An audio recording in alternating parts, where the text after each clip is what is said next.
حليمة رجعت لعادتها القديمة. مين حليمة وإيه كانت عادتها القديمة دي؟ تعال أقولك. حليمة كانت زوجة حاتم الطائي. اللي ما يعرفش حاتم الطائي ده كان أشهر شخصية عربية بيضرب بيها المثل في الكرم. كان كريم جدا ومحدش يقدر ينافسه في الكرم. وعلى عكس حاتم كانت زوجته حليمة كانت بخيلة جدا. حاتم حاول كتير يعلمها الكرم بشتى الطرق لكنه فشل في كل محاولاته دي. في مرة شاف حاتم حليمة ماسكة معلقة وبتاخد من صحن السمنة وإيديها بتترعش من كتر ما هي عايزة تاخد أقل كمية ممكنة. وجات لحاتم فكرة قالها لحليمة علشان يخليها تبطل البخل ده.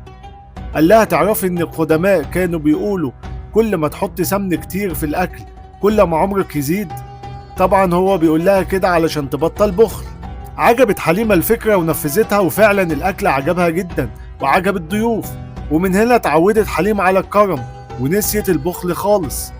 وبعد فترة ابنهم الوحيد اتوفى. ولما افتكرت حليمة كلام زوجها عن السمنة وان كترها بيطول العمر ابتدت تقلل الكمية علشان عمرها يقل وتلحق ابنها. الناس خدت بالها من قلة السمنة في الأكل بقوا يقولوا دي حليمة رجعت لعادتها القديمة، يعني رجعت للبخل تاني.